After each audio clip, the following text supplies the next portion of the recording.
Hey everyone, welcome to the video. Just going over the small 4-game Sunday NBA slate for today on Draftkings. But before we continue, as always, if you guys could just leave a like, and if you're new to the channel, please hit that subscribe button. Really helps me out. Really appreciate it. You also follow me over on Twitter. I'm at Pennell 16. And if you support me over on Patreon, it's much appreciated. And if you do want to, it's the best time to do so because it's the first of the month. It's March 1st. And if you guys don't know about Patreon, they charge you on the first of the month. So you're getting your best bang for your buck right now because you're getting full access to the 30, whatever, how many days there is in March. So best time to do so if you are interested on Patreon. You got multiple sports going on. I got NASCAR actually starting today if you're watching this video on Sunday, which obviously you will be because this is the Sunday slate for DraftKings.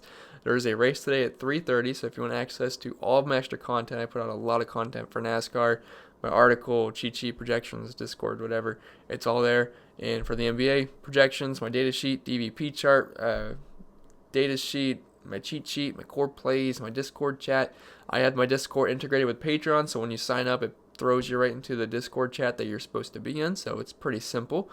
And yeah, that's pretty much it. I think that's enough shameless plugging. And also, I should mention that MLB is starting up later in the month, so I love baseball. My two favorite DFS sports, NASCAR and baseball. I say that all the time, but it's the truth. I'm looking forward to that a ton. So check it out if you're interested. And now, without further ado, let's get into this slate. And as you can see, we do not have a lot of players listed, so this should be a shorter video. Some of you may be happy about that. Some of you might not be happy about that. I don't know. But it's all the guys I wanted to talk about. So not really looking forward to this slate too much, but wanted to get a video out there for you guys. So up top, we got LeBron. He comes in at 10,900.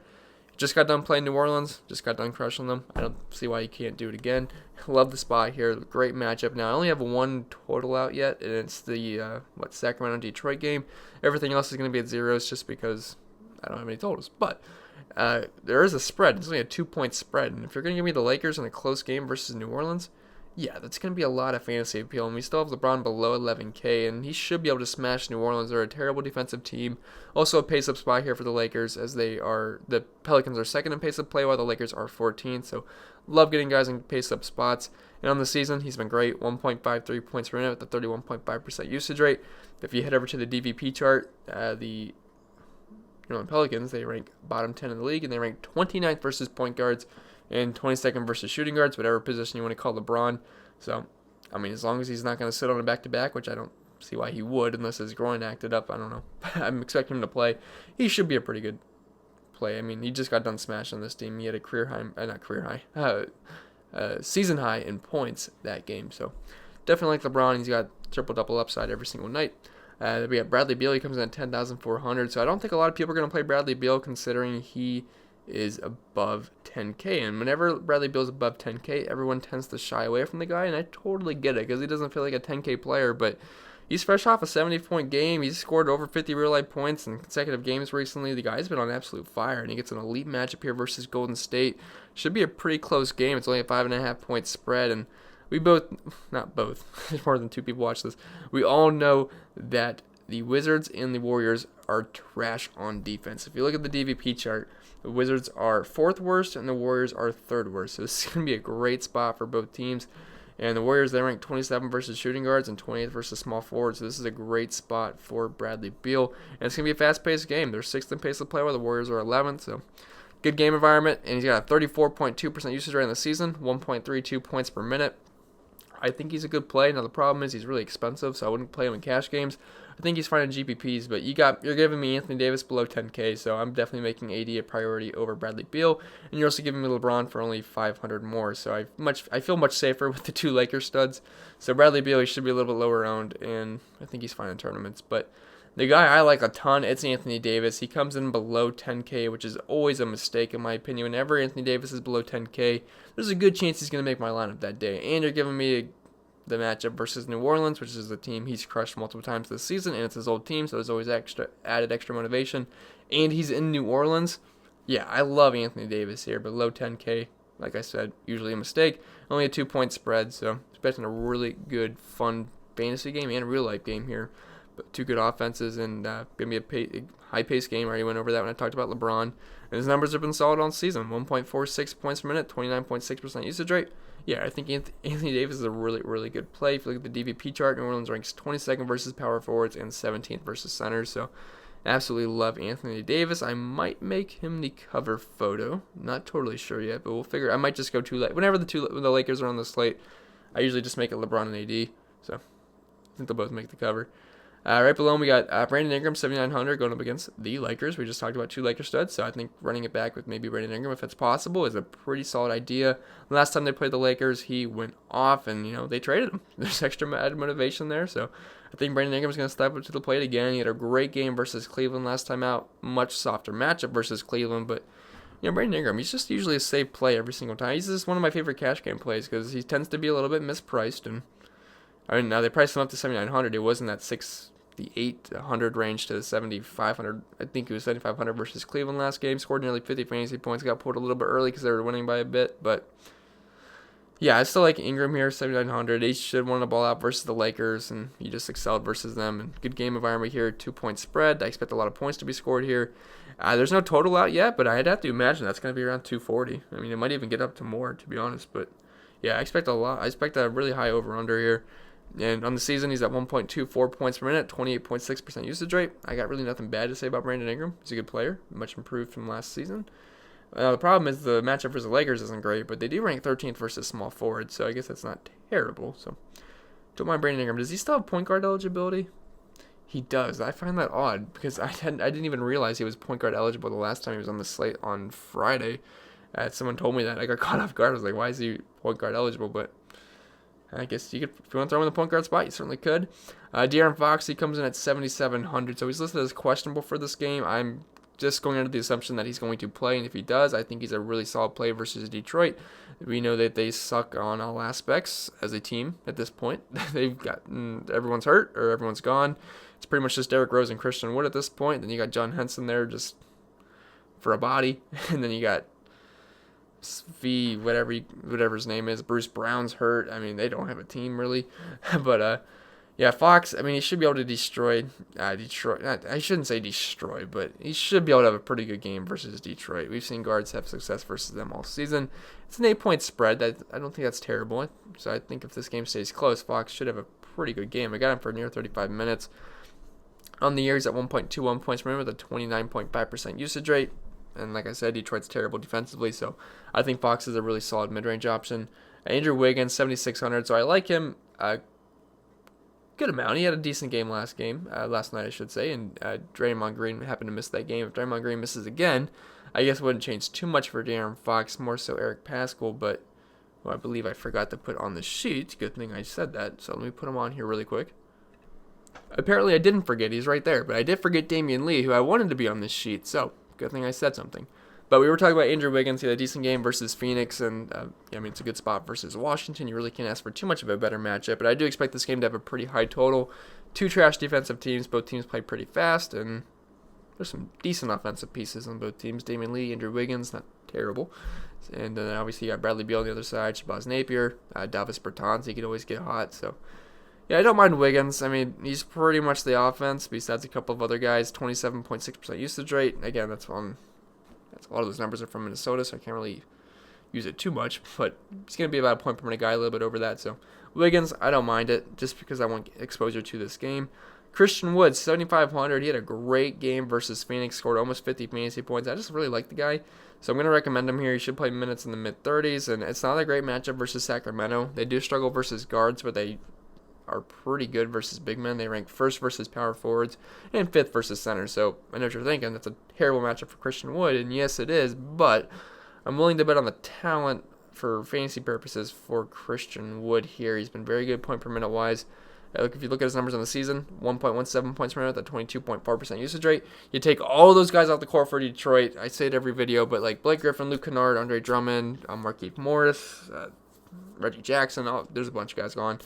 He's close to 1.3 points per minute with over a 25% usage rate. So, despite the bad matchup, I think you can still look Christian Wood's way. Derrick Rose, 6,600. He broke out last game. Not like he hasn't broke out this season, but he's been on a little bit of a slump. Played about 30 minutes, had a 40% usage rate in that game. 40%, and he scored almost 50 fantasy points. He balled out. And they raised his price to 6,600, but it's a good matchup versus Sacramento, and they rank,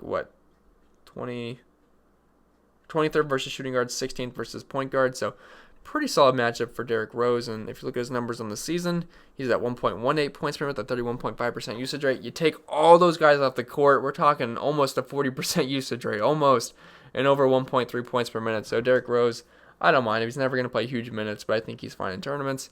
Buddy Hield, 5,800, so I think he's fine. But if De'Aaron Fox misses the game, I certainly have a lot of interest in Buddy Hield just because he's going to get more minutes, probably get close to 30. Although I remember the last game I watched, I forget who they were playing. I want to say they were playing the Thunder. De'Aaron Fox was out, and Buddy Hield, he was just having a trash game. They put him a little bit early in the fourth quarter. They put him back in, but he wasn't having the greatest game, so he kind of has a short leash, I should say, but 5,800. If De'Aaron Fox misses, I don't mind it because Detroit's just pretty bad versus guards. They rank for shooting guards. They rank 17 versus shooting guards, 11 versus point guards. They got a little bit better versus point guards. I give them that, but do struggle versus shooting guards. So I think Buddy Hield will be fine here on the season. He's at 1.04 points per minute, 26.8% usage rate. He's got 3-point upside, so don't hate Hield. Harry Giles. It's either Giles or Giles. I'm sorry, I don't know exactly how to say his name. But he's been playing really, really well. He's been very, very consistent, so I did list him here. It's a good matchup versus Detroit. They struggle with big men all season. They rank 24th versus the position. Yes, I know they got rid of Andre Drummond, who's a big factor into that being 24th, but still, they don't have a lot of bodies down low, and Giles has been playing pretty well, so I don't hate taking a shot at him. If you look at his numbers on the season, he's been over a point per minute. I got him for mid-20s minutes, so Giles, I think he can get 25 to 30 fantasy points. That's out of the realm of possibilities. Damian Lee, I kind of just like playing Damian Lee because he's been another guy. He's been very, very solid, and at least around 30 fantasy points every single night. And 5,600, and if Draymond Green misses, it's just more solidified minutes and just a little bit of a usage rate bump. He's not the highest usage rate player in the world, but yeah, I don't mind Damian Lee, 5,600. Love the matchup versus Washington. Both teams play fast. I expect a high total here. Washington does rank 24th versus shooting guards, so I don't mind Damian Lee. If you look at his numbers on the year, it's pretty bad, 0.87 points per minute. I shouldn't say it's really bad, but just compared to the rest of these guys, it's red, but it's not too bad. But if you take all those guys off the court, like D'Angelo Russell, all the guys that are off, he's about a point per minute guy, so I don't mind Damian Lee. He's got upside in this matchup versus Washington. Eric Paschall, if Draymond Green misses this game, I feel like I haven't projected it as in right now. I'm not totally sure. Maybe not, but yeah, Paschall, he had a pretty solid. I think I look at the box score. I didn't see the game. I think he scored like 20 real life points. Had a decent game, I think, if I'm looking at the right game. But yeah, if I was looking right, looked like he did pretty well. And if Draymond Green's out, he should play around 30 minutes. And love the spot versus Washington. The guy's got upside on the year, 0.84 points per minute, but that number goes up when you take Draymond Green off the court and some of the other guys. So Eric Paschall, I think he's fine. Shabazz Napier, I don't know, he's not going to play monster minutes, but 4,700. I mean, I want exposure to this game. He's got upside. He only had like a 48-point game recently, so we can look his way. He's been about a point per minute guy, and I just want exposure. So Napier, we can look his way. Golden State ranks 28th versus point guards, 27 versus shooting guards. So don't hate Napier. Jeremy Grant. So Paul Millsap is listed as questionable. If he happens to miss, we can look Jeremy Grant's way, and we can also look Michael Porter's way because they should get extended minutes. And Jeremy Grant's been playing pretty well recently, so. But he comes in at 4,500. It's not a great matchup versus Toronto or anything. Not going to be the fastest paced game in the world because we all know the Nuggets play really slow, but at least the Raptors play faster, so it's a nice pace-up spot at least. But yeah, I don't mind Jeremy Grant. He's only at 0.8 points per minute. But if you take those guys off Paul Millsap off the court, around 0.9 points per minute, which isn't terrible. So we can look his way. The guy's got plenty of upside. Alex Len, 3,900. I don't love it, but I think he can get around 20 minutes here, and if he gets us around 20 fantasy points, we'll take it. I think he can versus Detroit because, they're just so bad defensively, and they're not very good down low. And on the season, he's at 1.07 points per minute. So, again, there's not a lot of value plays on this slate, so I just threw Alex Len here. But, it's not. I think you can do better. I don't think you can do much worse than playing Alex Len at 3,900 is what I'm trying to say. So. Alex Len, I don't mind. And Michael Porter, if Paul Millsap misses, again, he's going to get some extended minutes. He should play over 20. And on the year, he's been good point per minute wise, 1.13 points per minute with a 22% usage rate. So Michael Porter, that's going to be pretty much it. I didn't see anything else I really liked. I mean, if Danny Green misses again, Alex Caruso could draw another start. You could bump up Avery Bradley, but not really a lot of interest there. So it's pretty much going to be it for this player-by-player breakdown. But before we get out of here, I do want to talk about sponsor of the video, overlaydfs.com. Alright, so if you're watching my videos, you already know what this is, but if you're new to the channel, this is overlaydfs.com. Really fun website to play on. You don't have to quit DraftKings and just play over here. You can supplement it with your DraftKings play. But I really do enjoy it. I would not recommend this to you guys if I didn't play there myself. It's fun to sweat the games out on here. So it's not a salary cap site where you have to build lineups, which I think is fine for more casual users. I mean, it makes it more simple, which, it's a nice change of pace from DraftKings. You're grinding out lineups. This is just a pick 'em based website. It's fun. Something you can do with your friends. But yeah, so it's pretty simple. So this is the matchup for tomorrow. Just looking at a preview of tomorrow's slate. We have LeBron versus Anthony Davis. If you think LeBron's going to outscore Anthony Davis, you pick LeBron. If you think Siakam's going to outscore Jokic, you pick Siakam. If you think Ingram's going to outscore Zion, you pick Ingram. It's as simple as that, guys. And I love their payout structure. I think it's the best thing about them. So if you finish in the top 10% of the contest, you win 9 extra money. To 9 extra money over on DraftKings, sometimes you have to win the whole thing, and even sometimes if you do win the whole thing, you don't even 9 extra money. For example, I know there's a $75 GPP I like to enter sometimes. It's about 30 people. It pays out 30% of the people. It's just one of the singles I like. If you win first place, you win about $400. So 75 to $400. That's not 9xing your money, I'll tell you that. So love the payout structure here. It's awesome. Really do enjoy it. And the jackpot, if you go 12-0 on your picks, you can win over $14,000. We are on 94 days straight of no one hitting this jackpot. Someone's going to hit it eventually. Why not you? I'm hoping it's me. But if it's not me, hopefully it's one of you guys that are listening. So check it out, guys. You do not want to miss out on the chance of winning that $14,000 because if someone hits, that's resetting. It's not going to be $14,000 again. So do not miss out on the chance. Guys have been close. I've seen a lot of people go 11-1 most nights. Just one more decision different. You would have won $14,000. They also have another couple cool challenges. They have a Slump Buster challenge where if you go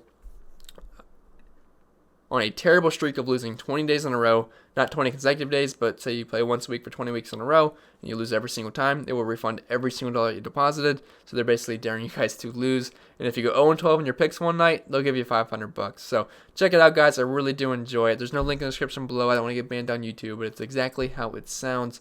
Overlaydfs.com. No promo code required from me. You don't even have to tell them that I sent you. Just go sign up and have fun.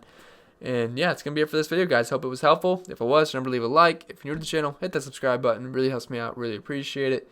If you want access to any of my extra content on Patreon, NASCAR, baseball, which is coming up, and NBA, hit the link in the description below. Sign up. It's first of the month. Best time to do so. And I'll see you guys in the next video. Enjoy your Sunday.